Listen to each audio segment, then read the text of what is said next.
નમસ્કાર ગુજરાત। આજના મુખ્ય સમાચારની અંદર આગામી 7 દિવસ ભારે વરસાદની આગાહી, માછીમારોને દરિયો ન ખેડવા સૂચના, કેન્દ્ર સરકારનો મોટો નિર્ણય, જાણો કયા ખેડૂતોને નહીં મળે 2000 રૂપિયાનો 20મો હપ્તો, કપાસના પાકમાં થયેલા નુકસાન માટે કૃષિ રાહત પેકેજ જાહેર, પ્રધાનમંત્રી આવાસ યોજનાની સહાયમાં થયો છે વધારો, રાશન કાર્ડ ધારકો માટે સ્માર્ટ રાશન કાર્ડ, વાહન ચાલકો માટે ટોલ ટેક્સને લઈને મોટું એલાન, આધાર કાર્ડમાં મફત સુધારા વધારા, 1 નવેમ્બરથી વાહન ચાલકોને નહીં મળે પેટ્રોલ ડીઝલ, વિદ્યાર્થીઓ માટે મોટા સમાચાર, સરકારી યોજના મફત મોબાઈલ, મહિલાઓને મળશે 1 લાખ રૂપિયાની લોન, રત્ન કલાકારોના બાળકોને મળશે 13,500 રૂપિયાની સહાય। અને આજના સૌથી મોટા ખેડૂત ઉપયોગી સમાચાર જાણીશું આજના આ વિડીયોની અંદર।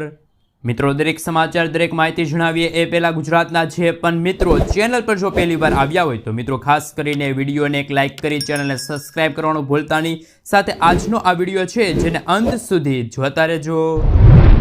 મિત્રો, તેના તાજા અને નવા હવામાન સમાચાર વિશે વાત કરીએ તો આગામી 7 દિવસ ભારે વરસાદની આગાહી। છેલ્લા 2 દિવસથી રાજ્યમાં મેઘરાજાએ વિરામ લીધો છે। હાલ રાજ્યમાં છૂટાછવાયા સ્થળોએ હળવાથી મધ્યમ વરસાદ વરસી રહ્યો છે। રાજ્યના મોટા ભાગના જિલ્લાઓમાં સામાન્ય વરસાદ રહેશે। હવામાન વિભાગના જણાવ્યા અનુસાર 12 થી લઈને 17 જુલાઈના રોજ બનાસકાંઠા, સાબરકાંઠા, નવસારી, વલસાડ સહિત જિલ્લાઓમાં છૂટાછવાયેલા સ્થળોએ ભારે વરસાદ વરસી શકે છે। બીજી તરફ માછીમારો માટે હવામાન વિભાગની કડક સૂચના, માછીમારોએ આજથી 5 દિવસ સુધી દરિયામાં ન જવા હવામાન વિભાગે કડક સૂચના આપી છે। દરિયાઈ કાંઠે 30 થી લઈને 40 કિલોમીટર પ્રતિ કલાકની ઝડપે પવનો ફૂંકાશે। તેથી હવામાન વિભાગે આગાહી કરી છે કે રાજ્યમાં વરસાદી સ્ટપ પસાર થતા વરસાદની આગાહી કરવામાં આવી છે। આગાહી મુજબ દક્ષિણ ગુજરાત અને સૌરાષ્ટ્રમાં ભારે વરસાદ રહેશે। ઉત્તર અને મધ્ય ગુજરાતમાં પણ મધ્યમ વરસાદ જોવા મળશે। મિત્રો, ત્યાં પછીના સમાચાર વિશે વાત કરીએ તો પીએમ કિસાન યોજનાનો હપ્તો હવે કયા ખેડૂતોને નહીં મળે? મિત્રો, આપણે જણાવી દઈએ તો એગ્રીસ્ટેક પ્રોજેક્ટ અંતર્ગત ભારત સરકાર અને ગુજરાત સરકારના સંયુક્ત પ્રયાસોથી ફાર્મર રજિસ્ટ્રી હેઠળ ખેડૂતોને આધાર આઈડીની જેમ ફાર્મર આઈડી મળશે। રાજ્યમાં 15 ઓક્ટોબર 2024થી ખેડૂત નોંધણી શરૂ કરવામાં આવી છે। ભારત સરકારે પીએમ કિસાન યોજનાના ₹2000ના આગામી હપ્તા માટે ખેડૂત આઈડી કાર્ડની નોંધણી ફરજિયાત કરવામાં આવી છે। આગામી 15 જુલાઈ 2025 સુધીમાં ખેડૂતોએ ફાર્મર રજિસ્ટ્રેશન કરાવવું પડશે। જે ખેડૂત મિત્રો ફાર્મર આઈડી નહીં કઢાવે એવા ખેડૂતોને આગામી 2000 રૂપિયાનો હપ્તો એટલે કે 20મો હપ્તો છે એ મળશે નહીં। સાથે મિત્રો, આપણે આજના આ વિડીયોની અંદર જાણીશું કે ખેડૂતોના ખાતામાં ક્યારે જમા થશે ₹2000નો 20મો હપ્તો। તો મિત્રો, ખાસ કરીને આ વિડીયોને અંત સુધી જોતા રહેજો। મિત્રો, ત્યાં પછીના સમાચાર વિશે વાત કરીએ તો કપાસના નુકસાન માટે કૃષિ રાહત પેકેજ જાહેર। રાજ્યમાં ઓક્ટોબર 2024માં થયેલા ભારે વરસાદના કારણે કપાસના પાકમાં થયેલા નુકસાન માટે કૃષિ રાહત પેકેજ ઓક્ટોબર 2024માં જાહેર કરવામાં આવ્યું હતું। ખરીફ 2024-25 ઋતુમાં વાવેતર કરેલ કપાસના પાકમાં 33% કે તેથી વધુ જો નુકસાન થયું હોય તેવા ખેડૂતોને જ સહાય મળવાપાત્ર રહેશે। મિત્રો, ત્યાં પછીના સમાચાર વિશે વાત કરીએ તો પ્રધાનમંત્રી આવાસ યોજનાની સહાયમાં થયો છે વધારો। રાજ્યમાં પ્રધાનમંત્રી આવાસ યોજના જે ગ્રામીણના લાભાર્થીઓને વધારાની 50,000ની સહાય આપવામાં આવશે। આ યોજના હેઠળ નાગરિકોને હવે 4 તબક્કામાં કુલ 1,70,000 રૂપિયાની સહાય ચૂકવવામાં આવશે। વધારાની સહાય માટે ચાલુ વર્ષના બજેટમાં 1,10,000 લાભાર્થીઓના લક્ષ્યાંક માટે ₹550 કરોડ રૂપિયાની જોગવાઈ કરવામાં આવી છે। એટલે મિત્રો, પ્રધાનમંત્રી આવાસ યોજનામાં પહેલા મકાન બનાવવા માટે 1,20,000 રૂપિયાની સહાય છે એ લાભાર્થીઓને મળતી હતી, પરંતુ રાજ્ય સરકાર તરફથી 50,000 રૂપિયાની વધારાની સહાય મળશે। એટલે કે હવે પ્રધાનમંત્રી આવાસ યોજના જે ગ્રામીણ હેઠળ છે જેવા અરજદારો જે અરજી કરે છે એવા અરજદારોને 1,70,000 રૂપિયાની સહાય છે મળવાપાત્ર રહેશે। મિત્રો, ત્યાં પછીના સમાચાર વિશે વાત કરીએ તો ખેડૂતોને ક્યારે મળશે ₹2000નો 20મો હપ્તો? દેશમાં ચાલી રહેલી વિવિધ યોજનાઓ દ્વારા જરૂરિયાતમંદ અને ગરીબ વર્ગને લાભ આપવાનું કામ કરવામાં આવે છે। આ ક્રમમાં સરકાર એવા ખેડૂતોને પણ મદદ કરે છે કે જે ખેડૂતો આર્થિક રીતે નબળા છે। જેમને ખેતી કરવા માટે નાણાકીય મદદની જરૂર છે. આ માટે ભારત સરકાર પ્રધાનમંત્રી કિસાન સન્માન નિધિ યોજના ચલાવે છે. આ યોજનાનો લાભ ફક્ત ખેડૂતોને જ આપવામાં આવે છે, જે હેઠળ ખેડૂતોને દર વર્ષે 6,000 રૂપિયાની આર્થિક સહાય આપવામાં આવે છે. તે જ સમયે આ પૈસા 2,000 રૂપિયાના 3 હપ્તામાં ખેડૂતોના ખાતામાં ટ્રાન્સફર કરવામાં આવે છે. આવી પરિસ્થિતિમાં અત્યાર સુધી ખેડૂતોના ખાતામાં 19 હપ્તા છે ટ્રાન્સફર કરવામાં આવ્યા છે. હવે ખેડૂત મિત્રો 20મા હપ્તાની આતુરતાથી રાહ જોઈને બેઠા છે. તો મિત્રો હવે આપણે જણાવી દઈએ તો 18 જુલાઈના રોજ PM કિસાન સન્માન નિધિ યોજનાનો એટલે કે PM કિસાન યોજનાનો હપ્તો છે ખેડૂતોના ખાતામાં 18 તારીખના રોજ છે જમા થઈ શકે છે. હાલ મિત્રો મીડિયા રિપોર્ટ અનુસાર આ છે એ જાણકારી મળી રહેલી છે. મિત્રો ત્યાં પછીના સમાચાર વિશે વાત કરીએ તો પાક વીમા યોજનાને લઈને અગત્યના સમાચાર. પાક વીમા કરવાની તારીખો જાહેર. ખેડૂતો માટે હેલ્પલાઇન નંબર પણ જાહેર થયો છે. સરકારે ડાંગર, જુવાર અને તલના પાકનો વીમો લેવાની અંતિમ તારીખ નક્કી કરી છે. સરકારે ખેડૂતોને 31 જુલાઈ સુધીમાં તેમના પાકનો વીમો કરાવવાની અપીલ કરી છે. રાજ્ય સરકારે એક સત્તાવાર નિવેદન બહાર પાડ્યું છે અને જણાવ્યું છે કે ડાંગર, જુવાર, બાજરી, મકાઈ, અડદ, મગ, તુવેર, મગફળી, સોયાબીન અને તલના પાકનો વીમો લેવાની છેલ્લી તારીખ 31 તારીખ નક્કી કરવામાં આવી છે. યુપી સરકારે વીમા સંબંધિત કોઈપણ મદદ માટે હેલ્પલાઇન નંબર જાહેર કર્યો છે.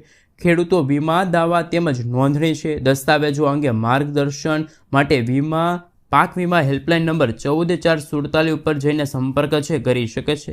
હાલ મિત્રો પ્રધાનમંત્રી પાક વીમા યોજના પ્રતિકૂળ હવામાન પરિસ્થિતિઓ છે, જીવાત અને રોગોના ઉપદ્રવ છે, દુષ્કાળ, પૂર, તોફાન, કરા તેમજ નિષ્ફળ વાવેતર વગેરેના કિસ્સામાં ખેડૂતોને થયેલા નુકસાનીની ભરપાઈ કરવા માટે આ યોજનાની શરૂઆત કરવામાં આવી છે. ખેડૂતોએ પાક વીમા માટે જરૂરી દસ્તાવેજો તરીકે આધાર કાર્ડ, બેંક પાસબુક અને સંબંધિત પાક વિશેની માહિતી છે આપવાની રહેશે.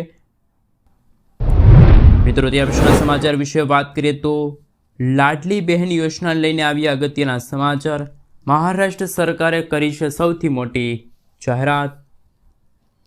લાડલી બહેન યોજના લઈને મહારાષ્ટ્રમાં ફરી એકવાર રાજકારણ થોડુંક ગરમાઈ ચૂક્યું છે. મહારાષ્ટ્ર સરકારે ફરી એકવાર પ્લાનમાં મોટા ફેરફારો કર્યા.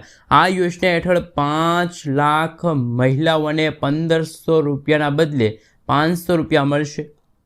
સરકારી નિયમો અનુસાર 1,500 રૂપિયા માત્ર એવા લાભાર્થીઓને જ આપવામાં આવશે કે જેમને અન્ય કોઈ યોજનાનો લાભ નથી મળી રહ્યો. આ ફેરફાર બાદ જે મહિલાઓ ખેડૂતોને નમો કિસાન સન્માન નિધિ યોજનામાં લાભ મળી રહ્યો છે તેમને હવે લાડલી બેન યોજના હેઠળ માત્ર 500 રૂપિયા મળશે. હકીકતમાં નમો કિસાન સન્માન યોજના હેઠળ રાજ્ય સરકાર 6,000 રૂપિયા અને કેન્દ્ર સરકાર 6,000 રૂપિયા આપે છે. આમ કુલ વાર્ષિક 12,000 રૂપિયા થશે, જ્યારે લાડલી બેન યોજના હેઠળ 18,000 રૂપિયા આપવામાં આવશે. તેથી કિસાન સન્માન નિધિ યોજનાનો લાભ લેનાર વહાલા બહેનોને વાર્ષિક માત્ર બાકીના 6,000 રૂપિયા અને તફાવત તરીકે દર મહિને 500 રૂપિયા મળે છે. વાસ્તવમાં લાડલી બેન યોજનામાં લાભાર્થીઓ માટે શરત એ છે કે જો તેઓ અન્ય કોઈ સરકારી યોજનાનો લાભ મેળવી રહ્યા છે તો તેમને યોજનાનો લાભ છે નહીં મળે. મિત્રો ત્યાર પછીના સમાચાર વિશે વાત કરીએ તો અગત્યના સમાચાર સામે આવી રહ્યા છે. એમના વિશે સવિસ્તાર જાણકારી મેળવીએ તો કે મિત્રો ભારત અને અમેરિકા વચ્ચે વેપારને લઈને અપડેટ. ભારત અમેરિકા વચ્ચે ટેરિફ અંગે હજુ સુધી કોઈ કરાર થયા નથી. અહેવાલ છે કે બંને દેશો વચ્ચે ટૂંક સમયમાં વાટાઘાટોનો નવો રાઉન્ડ શરૂ થશે. આ માટે વિશેષ સચિવ રાજેશ અગ્રવાલના નેતૃત્વમાં ભારતીય વેપાર વાટાઘાટકારોની એક ટીમ આવતા અઠવાડિયે અમેરિકાની મુલાકાત લઈ શકે છે. આ ટીમ વેપાર કરારના માર્ગમાં આવતા મુદ્દાઓને ઉકેલવા માટે વાટાઘાટો કરશે. મિત્રો ત્યાં પછીના સમાચાર વિશે વાત કરીએ તો અગત્યના સમાચાર સામે આવી રહ્યા છે. ખેડૂતોને પ્રતિ ક્વિન્ટલે મળશે 200 રૂપિયાની સહાય. ગુજરાતમાં ડુંગળીના ખેડૂતોને મદદ માટે 124 કરોડ રૂપિયાની સહાય છે જાહેર થઈ છે. ગુજરાતમાં ડુંગળીનો ઓછો ભાવ મળવાના કારણે ખેડૂતો પરેશાન છે. નીચા બજાર ભાવથી થયેલું આર્થિક નુકસાન ઘટાડવાના હેતુથી રાજ્ય સરકારે 30 જૂને ખેડૂતોને ક્વિન્ટલ દીઠ 200 રૂપિયા એટલે કે પ્રતિ મણે 40 રૂપિયા આર્થિક સહાયની જાહેરાત કરી છે. રાજ્ય સરકારે આ માટે 124 કરોડ રૂપિયાની જોગવાઈ કરી છે. આ યોજનાનો લાભ લેવા માટે ખેડૂતોએ આઈ ખેડૂત પોર્ટલ પર જઈને નોંધણી કરવાની રહેશે. રાજ્ય સરકારના અધિકારીઓ દ્વારા દાવો કરવામાં આવે છે કે આ યોજનામાં ડુંગળીની ખેતી કરતા આશરે 90,000 ખેડૂતોને આવરી લેવાશે. એક ખેડૂતોને મહત્તમ 50,000 રૂપિયા સુધીની આર્થિક સહાય છે મળવાપાત્ર રહેશે. મિત્રો આગળના સમાચાર વિશે વાત કરીએ તો અગત્યના સમાચાર, ટોલ ટેક્સને લઈને મોટી રાહત. સરકારે નેશનલ હાઈવે પર ટોલ ટેક્સ ઘટાડ્યો. હવે આ ઘટાડો એવા રસ્તાઓ પર થયો છે કે જ્યાં ટર્નર, પુલ કે અન્ય કોઈ ફ્લો ઓવર છે. સરકારે ટોલ દરમાં 50% ઘટાડો કર્યો છે. આનાથી વાહન ચાલકોના ખર્ચમાં ઘટાડો થશે. અત્યાર સુધી NH ફી નિયમો 2008 અનુસાર ટોલ ટેક્સ વસૂલવામાં આવતો હતો. માર્ગ પરિવહન અને હાઈવે મંત્રાલયે 2008માં આ નવા નિયમોમાં છે મોટા ફેરફારો કર્યા છે. મિત્રો ત્યાર પછીના સમાચાર વિશે વાત કરીએ તો ખૂબ જ મહત્વપૂર્ણ સમાચાર સામે આવી રહ્યા છે કે સરકારી યોજના મફત મોબાઈલ છે ખેડૂતોને મળશે. ગુજરાત રાજ્ય સરકારે ખેડૂતો માટે એક મહત્વપૂર્ણ પહેલ કરી છે, જે ખેડૂતોના કૃષિ વ્યવસાયોમાં ટેકનોલોજીનો ઉપયોગ વધારવા માટે છે. આ યોજના હેઠળ રાજ્યના ખેડૂતોને સ્માર્ટફોનની સહાય આપવામાં આવી રહી છે. તેથી ખેડૂત મિત્રો માર્કેટ ભાવ છે, મોસમની આગાહી છે, અન્ય મહત્વપૂર્ણ માહિતી છે એ મોબાઈલ એપથી જ સરળતાથી પ્રાપ્ત કરી શકે. આ યોજનાનો મુખ્ય હેતુ ખેડૂતોને સ્માર્ટફોન આપવાનો છે, જેથી ખેડૂતો ખેતી માટેની આધુનિક માહિતી મેળવી શકે અને પોતાનું કાર્ય વધુ કાર્યક્ષમ રીતે બનાવી શકે. મિત્રો આગળના સમાચાર વિશે વાત કરીએ તો ખૂબ જ અગત્યના સમાચાર, 1 નવેમ્બરથી દિલ્હી NCRમાં નો ફ્યુલ નીતિ લાગુ થશે. મિત્રો હાલ આપણે જણાવી દઈએ તો એન્ડ ઓફ લાઈફ એટલે કે દિલ્હીમાં 10 વર્ષ જૂના ડીઝલ અને 15 વર્ષથી વધુ જૂના પેટ્રોલ વાહનોના માલિકોને હવે રાહત મળી છે. પરંતુ આ રાહત લાંબા સમય સુધી ચાલવાની નથી, ટકવાની નથી, કારણ કે ઇંધણ ન આપવાની અને દંડ ફટકારવાની યોજના ફક્ત 1 નવેમ્બર સુધી મુલતવી રાખવામાં આવી છે. પરંતુ 1 નવેમ્બરથી કડક નિયમો લાગુ કરવામાં આવશે, જેની અસર દિલ્હી સહિત NCRના 5 જિલ્લાઓ પર પડી શકે છે. દિલ્હીમાં 1 જુલાઈથી જ જૂના વાહનો પર પ્રતિબંધ મૂકવામાં આવ્યો હતો. દિલ્હીમાં 1 જુલાઈથી જ ખાસ મિત્રો આપણે જણાવી દઈએ તો ઇંધણ બંધ કરવાનો નિર્ણય લેવામાં આવ્યો હતો. ઉપરાંત જો આવા વાહનો રસ્તા ઉપર જોવા મળે તો 10,000 રૂપિયાનો દંડ વસૂલવામાં આવતો હતો. વાહન માલિકોનો ભારે વિરોધ જોવા મળ્યો. દિલ્હી સરકારના મંત્રી મનજીંદર સિંહ ખાસ મિત્રો પત્ર લખ્યો હતો અને નવેમ્બર સુધીમાં આ યોજના લાગુ કરવા અને અન્ય શહેરો માટે લાગુ કરવાની ખાસ મિત્રો જાહેરાત કરી છે. સરકારનું માનવું છે કે હાલની સિસ્ટમોમાં ખામી છે, જેમના કારણે આ વ્યવહાર છે નથી થઈ રહ્યો. મિત્રો આગળના સમાચાર વિશે વાત કરીએ તો અગત્યના સમાચાર સામે આવી રહ્યા છે. રત્ન કલાકારોના બાળકોને સ્કૂલ ફીમાં મળશે 13,500 રૂપિયાની સહાય. 12મી તારીખ સુધીમાં તમે અરજી કરી શકો છો. ગુજરાત સરકાર દ્વારા રત્ન કલાકારોને લઈને એક મોટો નિર્ણય લેવામાં આવ્યો. અમદાવાદમાં રત્ન કલાકારોના બાળકોને હવે સ્કૂલ ફીમાં સહાય મળશે. સરકારના નિયમો પ્રમાણે બાળકને મહત્તમ ₹13,500ની સહાય મળશે. વાલીઓ પાસે અરજીઓ કરાવવામાં આવી રહી છે, જેને લઈને આ યોજનાનો લાભ છે દરેક રત્ન કલાકારોના બાળકો લઈ શકે. અને મિત્રો આગામી 22 તારીખ સુધીમાં વિદ્યાર્થીઓને એમના વાલીઓ છે એ ખાસ મિત્રો સ્કૂલમાં જઈને ઓનલાઈન છે એ અરજી કરવાની રહેશે, ઓફલાઈન અરજી કરવાની રહેશે. મિત્રો આગળના સમાચાર વિશે વાત કરીએ તો ખૂબ જ અગત્યના સમાચાર સામે આવી રહ્યા છે. હવે સરળતાથી મળી જશે લર્નિંગ લાયસન્સ. હાલ મિત્રો આપણે જણાવી દઈએ તો હવે વાહન ચાલકો અને નાગરિકો માટે લર્નિંગ લાયસન્સ મેળવવું વધારે સરળ બન્યું. અરજદારો ફેસલેસ લર્નિંગ લાયસન્સની સેવાના આધારે બેઝ KYC દ્વારા મેળવી શકશે. આ સાથે અરજદારો હવે પોતાના ઘરે બેઠા ઓનલાઈન અરજી કરીને પણ લર્નિંગ લાયસન્સ મેળવી શકશે. ઉલ્લેખનીય છે કે 7 જુલાઈ 2025થી સમગ્ર ભારત દેશની અંદર આ નવી નીતિ છે એ અમલમાં આવી છે. મિત્રો આગળના સમાચાર વિશે વાત કરીએ તો અગત્યના સમાચાર સામે આવી રહ્યા છે. ખાસ કરી મિત્રો સૌથી અગત્યના સમાચાર વિદ્યાર્થીઓ માટે મોટા સમાચાર ગણી શકાય, કારણ કે આદિજાતિના વિદ્યાર્થીઓની શૈક્ષણિક કારગીરીને ધ્યાનમાં રાખીને પ્રવેશ પ્રક્રિયા શરૂ થઈ છે. તે પૂર્વ પોસ્ટ મેટ્રિક શિષ્યવૃત્તિ યોજનાના નિયમોમાં ફેરફાર છે. આ યોજના અંતર્ગત કરાયેલા ફેરફારોમાં મુખ્યત્વે શૈક્ષણિક વર્ષ 2025-26ની ખાનગી ક્ષેત્રની શાળાઓમાં મેડિકલ, એન્જિનિયરિંગ અથવા તો અન્ય અભ્યાસક્રમો નિયત ટ્યુશનની ફી ઉપરાંત રકમ પર રાજ્ય સરકાર દ્વારા ચૂકવવામાં આવશે.